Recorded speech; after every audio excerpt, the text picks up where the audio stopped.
nome do Pai, do Filho e do Espírito Santo. Amém. Amém. Lucas capítulo 14, versículos do 25 ao 35, para que você possa acompanhar aí na sua Bíblia conosco, ou se não, pelo menos tomar nota para que depois você possa rezar com esta palavra. É muito importante a gente rezar com a palavra de Deus, porque escutando-a, nós aprendemos o que fazer, mas orando com ela, nós recebemos a graça para fazer o que ela orienta. Entendeu a diferença?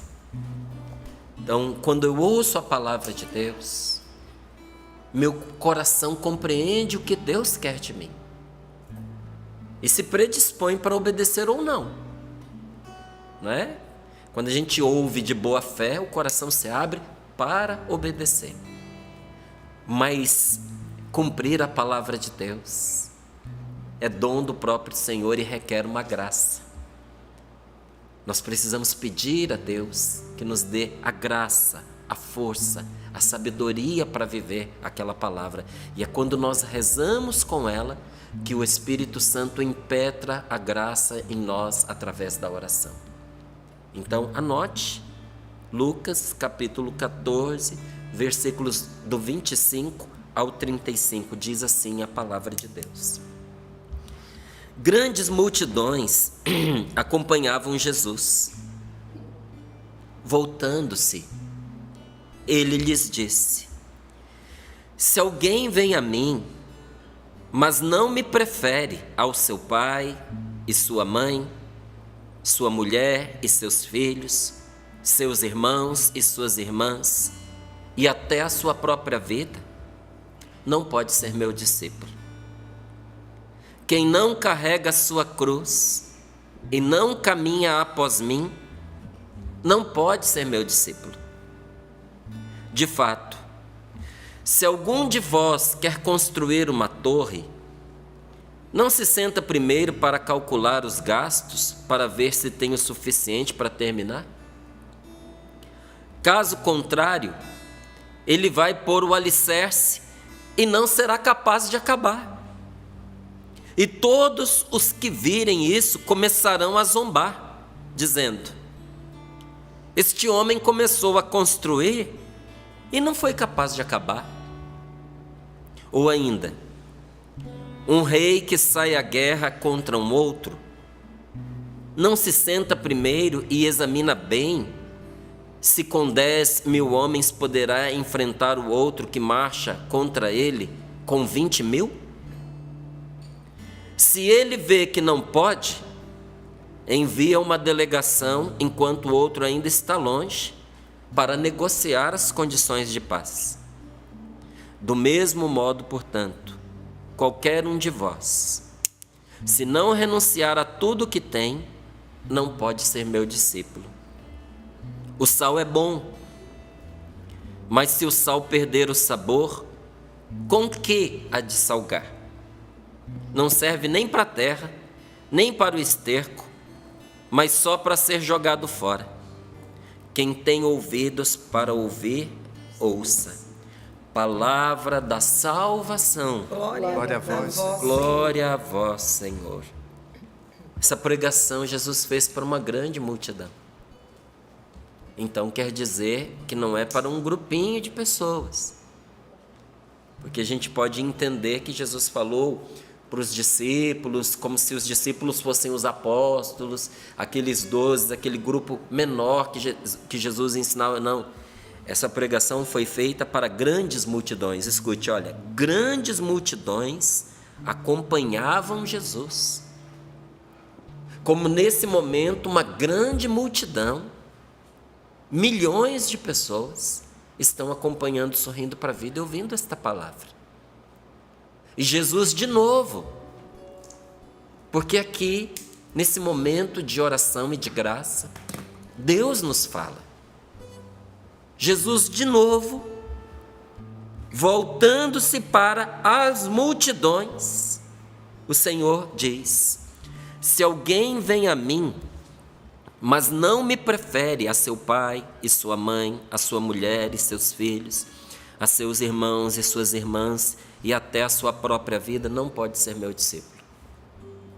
O que isso quer dizer? Tem até algumas traduções que dizem assim: quem não odeia seu pai e sua mãe, quem não despreza seu pai e sua mãe. Aqui esse odiar e esse desprezar é nesse sentido que está escrito, muito bem escrito, na tradução da CNBB. Não é? Que sentido? De preferir a Deus. Todo o mais vem depois. Não é? Então, quando você dá preferência para um, às vezes o outro se sente desprezado. Então, para escolher algo que é valioso, se você só pode escolher uma coisa, você vai ter que desprezar as outras opções. Não é que elas não tenham o seu valor, mas comparada com a que você escolheu, não é? Ao escolher uma, você desprezou a outra. Ao escolher uma, você renunciou à outra. Inclusive, essa palavra em algumas traduções usam essa expressão, renunciar. E não é renunciar ao pai como pai e à mãe como mãe, mas renunciar a tudo aquilo que o outro nos propõe, que vai contra o que Deus nos determina. Nós já ouvimos aqui no Sorrindo para a Vida testemunhos de pessoas que foram libertadas do domínio de uma mãe opressora, de um pai abusivo. Não é? Eu me lembro muito bem de um testemunho que chegou aqui de uma mãe que amaldiçoava a filha, com toda espécie de maldição, e procurava de todo jeito arrastá-la para o mau caminho. Valdênia deve lembrar, leu para nós um testemunho de uma filha que se destruiu pelo caminho da promiscuidade, porque a mãe a incentivava, inclusive, não era? Você se lembra? Inclusive a se envolver com homens casados. Ela foi levar para a mãe, indignada que um homem casado queria se envolver com ela, e a mãe tinha nas mãos a possibilidade de dizer para aquela filha: você está certa, não se envolva com este homem, porque a menina já estava determinada a não se envolver com aquele homem casado. Sabe o que a mãe disse? Imagina, vai para cima, ele continue com a mulher dele, mas você aproveite, curta a sua vida. E ali foi o começo de uma vida de perdição para ela. Sabe o que essa filha deveria ter feito nessa hora, mas não teve forças de fazer? Desprezado aquilo que a mãe estava dizendo para ela. Sabe? Quem contraria a Deus para agradar os homens, caminha a passos largos para a sua destruição e para a sua perdição. Inclusive, quando perseguidos, Pedro e os apóstolos viram para os fariseus, para os saduceus, para aqueles que queriam destruí-los e disseram, né? A quem nós devemos agradar? A Deus ou aos homens? A quem você quer agradar? A Deus ou a homens? Porque quando a gente faz essa escolha é natural, meus queridos, que alguns fiquem conosco e outros nos abandonem. Eu perdi vários relacionamentos no decorrer da minha vida por eu ser uma pessoa que escolheu a Deus. A gente vai caminhando num bom convívio agradável com a pessoa, mas chega uma hora que é determinante. Você tem que se posicionar. Se você vai fazer o que é certo ou se você vai fazer o errado. E por vezes, quando você escolhe por Deus fazer o certo, aquele que parecia ter um bom companheiro, um bom amigo, naquela hora ele te deixa. Porque os caminhos se separam. E você pode sempre escolher desprezar a Deus para agradar pai, para agradar mãe, para agradar esposo, esposa, filhos. Ou você pode escolher desagradar essas pessoas para agradar a Deus. Até a resposta que a gente dá ao Senhor da nossa vocação muitas vezes desagrada os nossos familiares. Quando eu decidi entrar para a Canção Nova, foi um desagrado geral. porque muitos da minha família se alegravam com a minha escolha pelas Forças Armadas, o caminho bonito, lindo caminho que eu estava fazendo para um oficial da aeronáutica. Que profissão maravilhosa, que profissão louvável, sabe? Os valores que são cultivados, os princípios, as tradições. Olha, recomendo a todos os que se sentem chamados a esta vocação. E eu fiz esse caminho e a muitos encantou, mas do mesmo jeito que encantou quando eu estava lá trilhando o meu caminho para ser um oficial aviador, foi um desencanto, foi uma decepção. Quando eu comecei a contar que eu estava me desligando, porque eu entraria numa comunidade que ninguém conhecia, chamada Canção Nova, que nós estamos falando de 30 anos atrás. Há pessoas que já conheciam bem a Canção Nova nessa época, mas grande parte do nosso país não.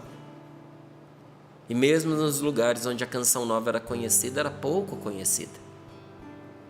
Então eu estava deixando algo que era promissor para poder entrar numa comunidade que ninguém conhecia. Sabe o que as pessoas diziam? Perdeu o juízo. O pai deveria colocar esse menino no lugar dele. Eu lembro que até um parente meu chegou para mim e disse com todas as letras: se eu fosse seu pai, eu processava esse Padre Jonas. Não é? Processava esse homem, fez lavagem cerebral em você. Não é? Seu pai também não gostou, né, Paula? E eu escutei esse desaforo, eu lembro que eu escutei esse desaforo madrugada adentro. Aí chegou uma hora que eu me cansei e virei para aquele parente e disse para ele assim: o que é mais importante na sua vida? Ele não conseguia me responder, porque o que era importante para ele, naquela hora, não convinha que ele me dissesse. Falei para ele: olha, você vive para ganhar dinheiro. Para ganhar dinheiro, você sacrifica a sua família, a sua esposa, o convívio com as suas filhas. Você se dedica ao que você acredita.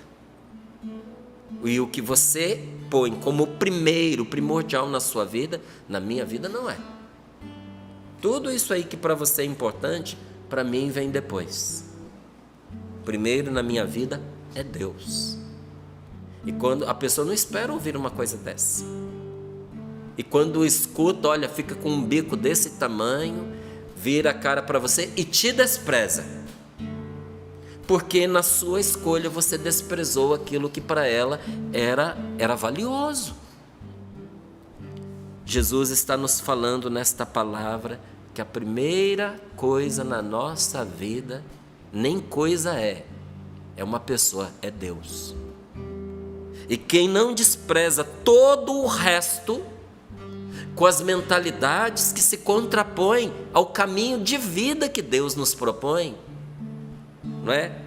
não pode ser discípulo do Senhor. Não é que Jesus não queira, é que quando você escolhe o outro caminho, você deixou de ser discípulo, deixou de seguir. Deus tem para nós um caminho de vida. E infelizmente, gente, tem muito pai e muita mãe arrastando seus filhos que amam no caminho da morte, porque se perdeu de Deus. Tem muito pai e muita mãe que se perderam de Deus, que estão perdidos no meio da falta de valores que a gente percebe. Nossa sociedade anda muito confusa,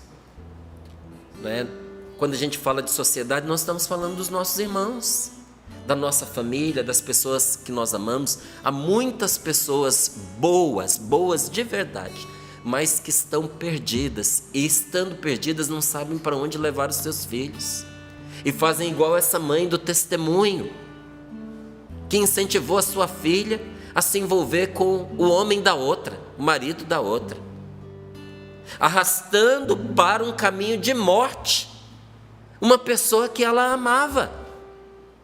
Você percebe? Então Jesus diz para nós, nessa matéria não tem negociação. Se você quer a vida, escolha a vida, caminhe com Deus e permita que o Senhor guie você. E aí Jesus vai falando aqui para nós: quem não carrega a sua cruz e não caminha após mim, não pode ser meu discípulo. É tudo ou nada. Ou como diz o Padre Jonas, ou santo, ou santo. Não tem outra opção. Caminhar com Deus é caminhar para a santidade. Caminhar para uma vida boa e feliz é caminhar para a santidade, porque a santidade é tudo o que há de melhor. É de verdade realização e felicidade já nesta vida, não sem dificuldades, não sem perseguições, não sem lutas, mas não tem vida melhor do que a vida de uma pessoa santa, não existe. Não existe vida mais realizadora, não existe maior alegria, não existe maior amor. Sabe, se você vai olhar a vida dos santos, eles não eram pessoas isoladas, solitárias, entristecidas, não, todo santo era uma pessoa querida, amada e cercada de boas pessoas. Porque ser santo é ser feliz. Porque ter Deus na sua vida é a verdadeira felicidade. Nós não buscamos a Deus por causa da nossa felicidade. Nós buscamos a Deus porque Ele é o nosso Deus, é o nosso Criador, é o nosso Salvador. A nossa vida nós devemos a Ele. Mas ao buscar a Deus, a felicidade é o nosso bônus. Sabe aquela gorjetinha, aqueles trocados que o pai coloca no bolso do filho, sem que o filho perceba, aquele presentinho? É a felicidade nesta vida que nós recebemos de Deus, quando nós o buscamos com sinceridade de coração. E o Senhor fala para a gente fazer as nossas contas. E Ele diz, olha, de fato, se algum de vós quer construir uma torre, não se senta primeiro para calcular os gastos, para ver se tem o suficiente para terminar? Do contrário, ele vai colocar o alicerce e não será capaz de acabar. Vai perder o seu dinheiro. A construção vai ficar comprometida e daqui a pouco vai ter que ser posta abaixo. Então começou e não chegou em lugar nenhum. E todos os que virem isso começarão a zombar dele, dizendo: esse homem começou a construir e não foi capaz de acabar. Ou ainda, um rei que sai à guerra contra um outro, não se senta primeiro e examina bem se com 10.000 homens poderá enfrentar o outro que marcha contra ele com 20.000? E se vê que não pode, envia uma delegação, enquanto o outro ainda está longe, para negociar as condições de paz? Do mesmo modo, portanto, qualquer um de vós, se não renunciar a tudo que tem, não pode ser meu discípulo. O que Jesus está dizendo?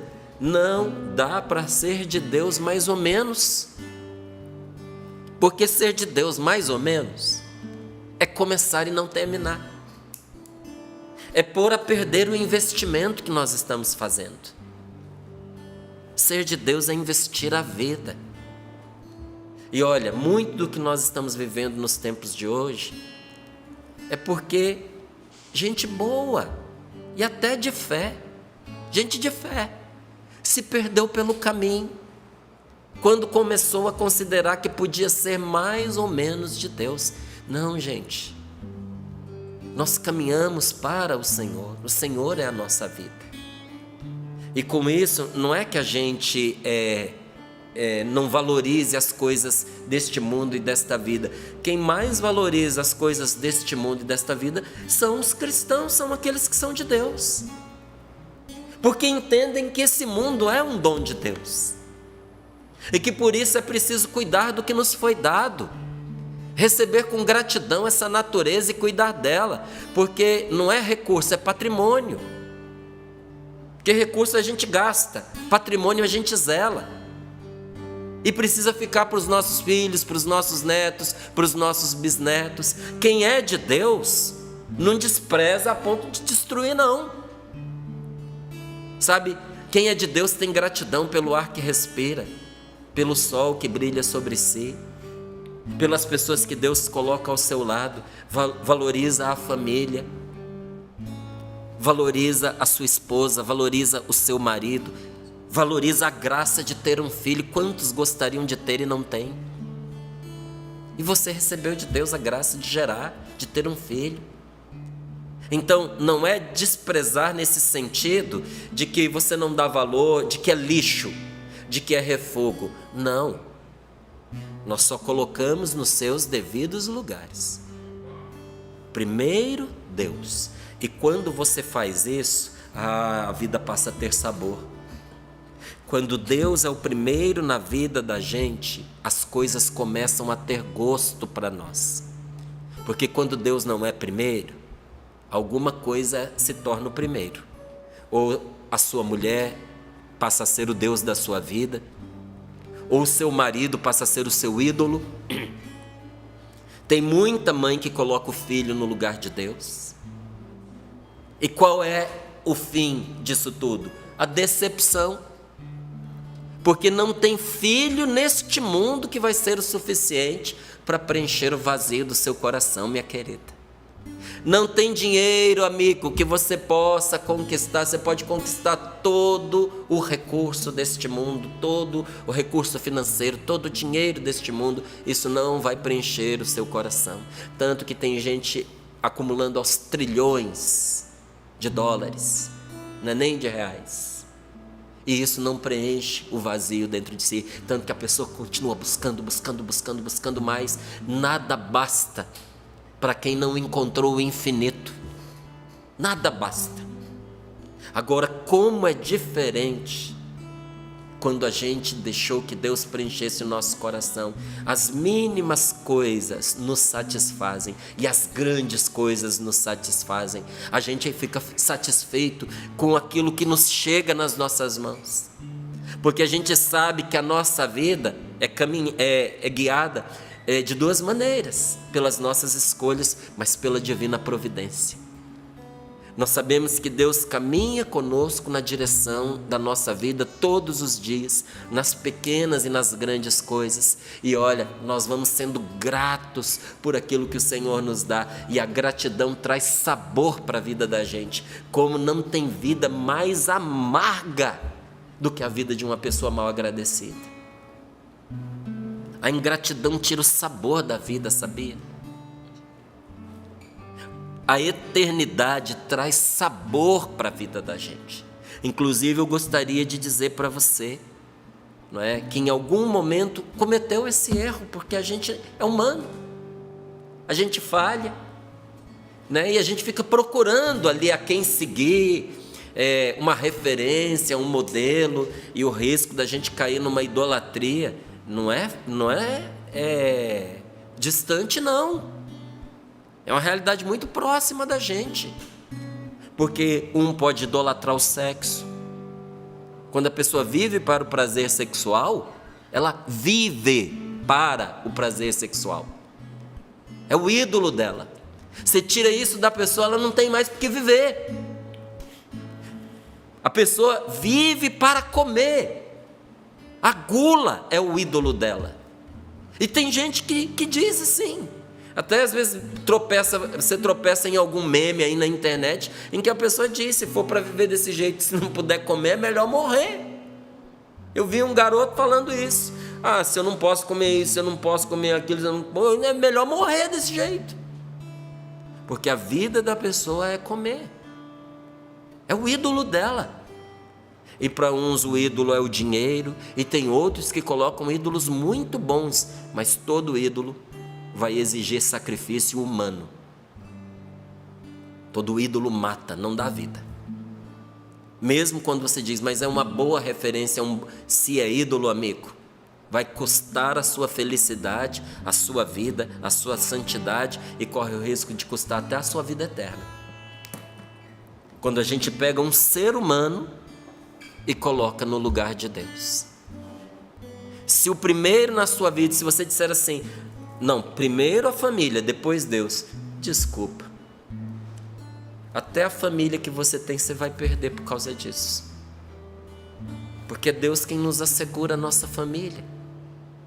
Se você tira Deus da sua família se dissolve. Será que não é por isso que você está vendo sua família se dissolver? O filho se perdendo, a filha se rebelando, o marido com uma vida paralela, você já não sabe mais o que quer, a sua esposa vivendo para si mesma. Será que o problema não foi quando a gente colocou Deus como um adereço na vida da gente? Quando a gente quis reduzir Jesus a um crucifixo na parede, a um quadro que a gente herdou da nossa bisavó, da nossa avó, da nossa mãe, e aí a gente diz que a gente tem a nossa fé, a nossa religião, mas Deus de verdade não comanda a vida da gente. Eu sou um discípulo de nosso Senhor Jesus Cristo quando Ele é o Senhor da minha vida, quando aquilo que Ele me diz tem peso mais do que ouro, e que eu prefiro morrer a trair Jesus. Por isso que Jesus diz aqui, quando a pessoa despreza até a sua vida por causa de mim. Como assim desprezar a vida? Eu prefiro morrer do que perder a Deus. Não é que você tem que andar mulambento, com a sua autoestima lá embaixo, se considerando o capacho do mundo, para poder responder esta palavra. Não é isso que esta palavra está dizendo. O que essa palavra está dizendo? Antes morrer do que trair a Deus. Antes morrer do que abandonar a Deus. Porque abandonar a Deus não é só a morte do meu corpo, é a morte da minha alma. Agora, se você quiser se decepcionar, tem uma receita infalível. Anota aí a receita da decepção. Coloque coisas e pessoas no lugar de Deus na sua vida. Põe a sua família antes de Deus. Põe o seu marido antes de Deus. É a receita segura para você ficar sem Ele, ou para você se tornar uma escrava nas mãos dele. Porque todo escravo é um dependente. O que é um dependente químico? Um escravo da droga. O que é uma pessoa dependente da outra, escrava daquela pessoa? Se o seu marido ocupar o lugar de Deus na sua vida, você nunca vai conseguir ser feliz ao lado dele e nunca vai conseguir amar de verdade. Porque o medo de perder vai imperar sobre você. E o medo lança fora o amor. Como o amor lança fora o medo. Quem ama perde o medo de perder. Olha que incrível, né? É o amor verdadeiro que tira de nós o medo de perder. E o medo de perder sufoca outra pessoa, ao ponto de que a pessoa não consegue mais viver ao nosso lado. Aí ela vai embora. O medo de perder nos faz perder as pessoas que nós temos medo de perder. Então, qual é a receita da decepção? Coloque coisas no lugar de Deus. Coloque sua família primeiro do que Deus. Coloque o seu filho primeiro do que Deus. Mas isso é muito difícil de fazer, Márcio. Só é difícil até você experimentar, porque depois que você experimenta dar a Deus o primeiro lugar na sua vida, você não quer outra coisa, porque as coisas se curam, o amor aumenta, a união é reconstruída, o perdão fecha as feridas. Então, o maior remédio contra a decepção é por Deus em primeiro lugar. O maior remédio contra a decepção se chama a eternidade. Por isso que Jesus nos pergunta aqui nesta palavra: você já fez as suas contas? Aonde você quer chegar? O que você quer conquistar? Você quer conquistar uma vida apenas para este mundo, passageiro, ilusório? Ou você quer investir tudo para ter tudo? Eu decidi investir tudo para ter tudo. Nada guardei para mim. Tudo eu entreguei para Deus. Ao entrar para a Canção Nova, a minha entrega de vida foi total. Até no começo, antes de eu fazer o meu compromisso para sempre, eu ficava irritado quando as pessoas perguntavam se eu ia mesmo continuar na Canção Nova. E eu dizia: o meu compromisso é para sempre. E elas disseram: não, mas você ainda não fez o seu para sempre.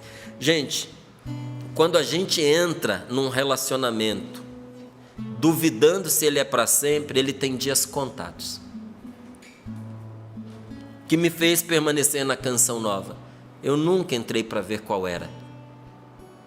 Eu entrei para dar a minha vida aqui e morrer aqui. Se me faltar a graça de Deus, eu traio, eu abandono a Canção Nova, eu vou embora. sabe? Vou cuidar da minha vida, vou viver para mim mesmo. Mas se o meu Senhor me amparar, se Deus não me deixar entregue aos meus próprios caprichos, eu quero morrer aqui dentro, não guardando nada para mim. Eu quero dar o meu tudo. A canção nova não é o meu sustento. Eu não estou na canção nova para ter um meio de vida. Não, eu vim dar a minha vida neste meio. Porque eu sei que na canção nova está a vontade de Deus para a minha vida. E olha, a minha vida e uma vida que não passa, a vida eterna. Eu vim para viver essa vida nova que o Espírito Santo nos dá. Quando a gente fala de vida eterna, nós estamos falando de vida nova. E olha, a vida nova é o sabor da vida que nós vivemos neste mundo. Sabe, porque eu tive a oportunidade de viver fora desta vida nova que o Espírito Santo nos dá. Ô vida miserável, ô vida triste, ô vida lamentável, ô vida capenga, ô vidinha mutilada, da qual eu não tenho a menor saudade. Uma vida pautada em egoísmos, em ambições, em medos, em tristezas, em ressentimentos, em mágoas. Era assim a vida que eu tinha.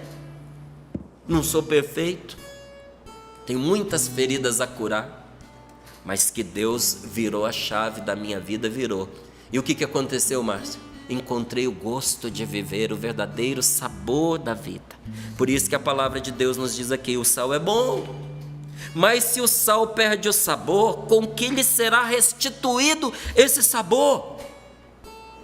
Eu e você que cremos em Deus, que cremos na ressurreição, que cremos na vida eterna, se nós que cremos, se nós perdemos o sentido da eternidade, o que vai devolver o sabor? Porque a nossa fé, gente, não é fé neste ou naquele ensinamento de nosso Senhor Jesus Cristo. Não é só fé num homem bom que viveu a sua vida corretamente e foi crucificado. Não, a nossa fé não é essa. A nossa fé é fé no ressuscitado. É fé na ressurreição dos mortos. É fé no Filho de Deus que enfrentou a morte, passou pela morte, venceu a morte, ressuscitou dos mortos, nos deu a sua vida e disse para nós que tem um lugar preparado para nós, que a morte não é o fim. Quando você não acredita nisso, a vida não tem sabor, porque você vive para morrer. E quando você acredita, Márcio, aí você morre para viver. Enquanto você não crê na vida eterna, você vive todos os dias para morrer. A contagem é regressiva. Hoje eu tenho um dia menos de vida, a morte está chegando, a minha idade está passando. Mas quando você crê na vida eterna, a gente se renova de dia para dia. A gente morre para o que não presta, porque nós sabemos que uma vida nova espera por nós. Nós gastamos tudo no nosso investimento para construir a nossa torre, para combater o bom combate, porque a gente sabe que o que nos espera é o céu. Isso dá sabor para a vida da gente, mas sem a eternidade, meu amigo, tudo perde sabor. Do que me adianta viver com prazeres, viver com luxo, estalar os dedos e ter as coisas fáceis, prontas, se não me é dado viver para sempre? Aliás, eu tenho muita pena de quem se acostumou com todo tipo de mordomia, quem se acostumou a ter tudo fácil, porque quanto mais chega perto a morte dessa pessoa, mais ela sofre. Porque ela mais ela pensa no que ela vai perder, no que ela vai deixar, no que os outros vão herdar para desfrutar do que ela conquistou na própria vida. De que adianta você ter esse mundo aos seus pés, se com a sua morte vai acabar tudo isso? De que adianta ganhar o mundo inteiro, diz Jesus, se para ganhar o mundo inteiro você vier a perder a sua alma, você vier a perder a sua vida, você vier a perder aquilo que de verdade é importante e o mais, perder a sua salvação? Quando se perde a medida, tudo se torna penoso para nós. Perder a medida é você não saber para que você faz as coisas. Quando você perde a medida do seu casamento. Como assim, Márcio? Quando você não sabe para que você casou. Tudo custa, tudo é pesado. Aguentar o outro é terrível. O outro se torna o nosso inferno. E tem gente que diz isso. Essa mulher é um inferno, esse homem é um inferno. Por quê? Porque a pessoa perdeu a medida do casamento. Esqueceu-se do porquê casou. Quando você perde a medida da vida, tudo se torna penoso, tudo leva a gente para baixo, tudo deprime a gente, tudo é custoso demais, até a gente fechar os olhos para desligar um televisor, para não emporcalhar o coração, para não comprometer a vida eterna.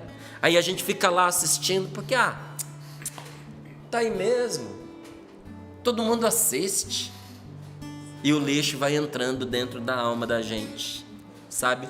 Quando nós esquecemos que a vida eterna espera por nós, tudo parece excessivo para a gente. Ter que se levantar um pouco mais cedo, ou andar um pouco para ir à missa, fazer um sacrifício pelo próximo, perdoar uma ofensa.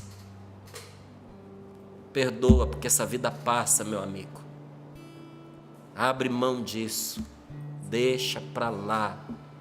Coisas maiores te esperam, e é verdade, não é consolo barato. Quando a gente perde a medida dessa vida, e qual é a medida verdadeira dessa vida? A vida eterna. Quando a gente esquece que nós estamos aqui de passagem, e que uma vida que não passa espera por nós, é pesado demais a gente resistir a uma tentação. Você conta para uma mulher, não é, sobre uma gravidez não desejada. Ela vai lá, conta para o marido dela, a situação parece impossível de ser aceita, e eis que os dois acabam escolhendo o caminho mais fácil, mas que leva à morte eterna, se não houver arrependimento sério. Qual o caminho? O caminho mais fácil, mas que leva à morte eterna, se não houver arrependimento sincero. O caminho do aborto. Porque, segundo a mentalidade dos nossos tempos, é o mais fácil, é o descarte da vida. Se falta o peso da eternidade, todo desgosto, ainda que leve, se torna insuportável. Então, quando você estiver se sentindo abatido, jogado por terra pela tribulação, vou compartilhar com você o que eu aprendi a fazer. Jogue-se de cabeça do outro lado, no outro prato da balança. Atire-se com toda a sua fé na vida eterna, e você verá que o peso muda. Você verá que a situação se inverte. E diga a si mesmo, diante de tudo e qualquer coisa que você esteja enfrentando hoje, nesse dia: o que é isso comparado com a eternidade? Você está enfrentando dificuldades dentro de casa? Feche seus olhos agora um pouquinho, coloque as mãos sobre o seu coração e se pergunte: mas o que é isso comparado com a eternidade? A decepção tomou conta do seu coração por causa de um filho que manifestou a você uma profunda ingratidão e se desencaminhou. Diga para você mesmo nesse momento: o que é isto comparado com a eternidade? A você que nos acompanha nesse momento, pedindo a Deus a graça de uma libertação, porque você caiu nas malhas da droga, dos remédios controlados que você passou a se automedicar e agora não consegue se livrar. Você que faz uso de cocaína, você que não consegue passar um dia sem um cigarro de maconha, e que começou a encontrar o seu consolo no êxtase que a droga traz para você. Não, meu amigo, busque o seu êxtase no infinito, não naufrague nas drogas. Naufrague no infinito que é Deus. Procure o infinito no alto, não nas coisas embaixo, não naquilo que está levando você para debaixo do tapete, para o fundo do poço. Busque o seu infinito acima de você, não embaixo, em Deus, porque Deus vai ajudar você nisso, como está ajudando a todos nós nesse momento. Vamos orar, vamos pedir a Deus esta graça. Mesmo que você diga assim, olha, é difícil, Márcio, porque são muitas contraposições. Então, quando o mundo se contrapuser, te desafiar e tentar te seduzir, tenha coragem de enfrentar esse mundo e dizer, eu te conheço, porque eu já te experimentei, mas você não me conhece. E para você, mundo sem Deus, falta a medida que para mim é importante, falta Deus, falta eternidade. Senhor, nós te pedimos a graça do dia de hoje, Senhor, ser para nós temperado com algo do céu, temperado pela vida nova que só o Senhor é capaz de dar, temperado, Senhor, pela graça do Teu Espírito Santo. Senhor, levanta os nossos olhos daquilo que é passageiro e coloca os nossos olhos no infinito que nos espera, porque nós queremos a eternidade, Senhor. Sim, Senhor, é isso que nós desejamos, Senhor, é isso que nós te pedimos, Senhor. O Teu Santo Espírito, Senhor. Renova, Senhor, a nossa visão espiritual, Senhor. Aqueles que estão confusos, aqueles que estão perdidos, Senhor Jesus. Nós pedimos um derramamento do Teu Espírito Santo. Sim, Senhor, que a luz do Teu Espírito possa iluminar toda a treva, possa dissipar, Senhor, todas as trevas que agora envolvem os Teus filhos e filhas. Nós te pedimos, Senhor, para a nossa casa. Você também peça aí onde você está, a luz do Espírito Santo. Peça que a luz do Espírito Santo entre em todos os cômodos da sua casa. Sim, da sua casa, do seu lar, dos quartos escuros, mas também no interior do seu coração, na sua casa interior. Que o Espírito Santo de Deus possa entrar, que Ele possa habitar, que Ele possa iluminar, que todas as trevas sejam dissipadas, para que nós possamos ver além, para que nós possamos enxergar além de tudo aquilo que acontece à nossa volta, porque o Senhor quer nos sustentar, Ele quer nos mover, Ele quer nos dar a sua graça. Por isso nós te agradecemos, Senhor, pelo Teu Espírito Santo. Move-te em mim, move-te em mim, vem Espírito Santo, toca minha mente, o meu coração, enche minha vida com Teu amor, move-te em mim, Deus Espírito, move-te em mim.